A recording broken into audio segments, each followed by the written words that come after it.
বলা হচ্ছে আমরা কেন সরালাম, এটা তো তাদের সিদ্ধান্ত অনুযায়ী তারা চলে গেছে আগেই, এটা অল্প একটা অংশ ছিল।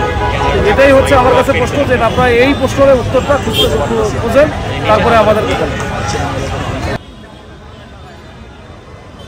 গতকালকে তো আসলে শিক্ষকদের তো আমরা প্রথম থেকেই সহযোগিতা করতেছিলাম। সহযোগিতা সকাল থেকে যখন 10টার সময় আসলাম, আসার পরে তাদের প্রতিনিধি নিয়ে তাদের দাবি অনুযায়ী আমরা তাদেরকে কিন্তু আমরা সচিবালয়ে পাঠাইছি। ওখানে অর্থ সচিব স্যারের সাথে ওনারা কথা বলে আসছেন, কথা বলে তাদের দাবির বিষয়ে অনেকটা ইতিবাচক একটা আলোচনা হয়েছে এবং তারা এটাতে সন্তুষ্ট ছিল।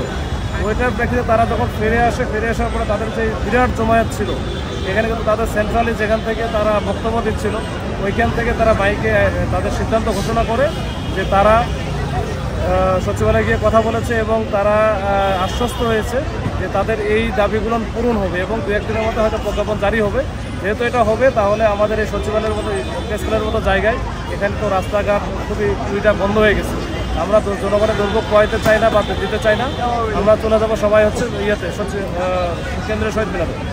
এই সিদ্ধান্ত অনুযায়ী কিন্তু সবাই একবার নেতৃবৃন্দ থেকে শুরু করে সবাই চলে আসে। আমরাও এটা কিন্তু সাথে করে তাদেরকে নিয়ে আসি কেন্দ্রীয় শহীদ মিনারে।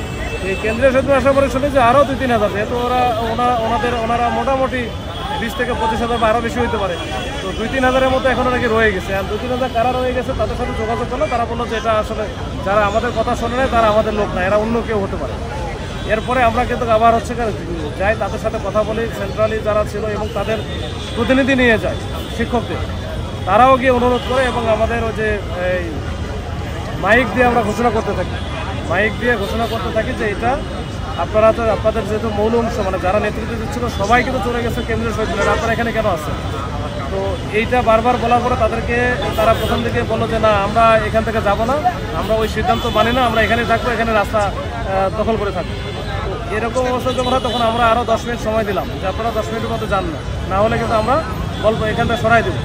এরপরে তো যা হয়েছে আমরা পরবর্তীতে সরাই দিচ্ছি। সরাই দেওয়ার সময় যেটা হয়েছে, এই যে ছবিগুলো যেটা আসছে এটা ম্যাক্সিমামে আসছে। আমরা যখন ওই অনেকে যারা যাচ্ছিল না তাদেরকে যখন ধরতে যাচ্ছে তখন কিন্তু তারা টানা হিচড়া করতেছিল যে আসবে না, ভয় পাইছে। তো এই সময়ে ছবিগুলো ম্যাক্সিমাম, তাছাড়া আমাদের ওই সময় কাউকে লাঠিপেটা করা এরকম ঘটনা আদৌ ঘটে নাই।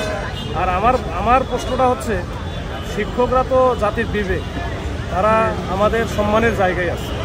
এখন ওনারা যখন সবাই মিলে এখানে আসলো সবার সিদ্ধান্ত অনুযায়ী এবং তাদের একটা নেতৃত্ব আছে, সবাই চলে গেল কেন্দ্রীয় শহীদ মিনারে, তাহলে এই কিছু অংশ তারা না যাওয়ার কারণ কি? এবং তারা নতুন করে এই যে শিক্ষকের মতো একটা সম্মানের জায়গায় থেকে তারা যদি সারাদিন রাস্তা ব্লক করে থাকে এই যে প্রেস ক্লাবের মতো একটা জায়গায়, এটা তাহলে কোন ধরনের বিবেক বা কোন ধরনের যৌক্তিকতা?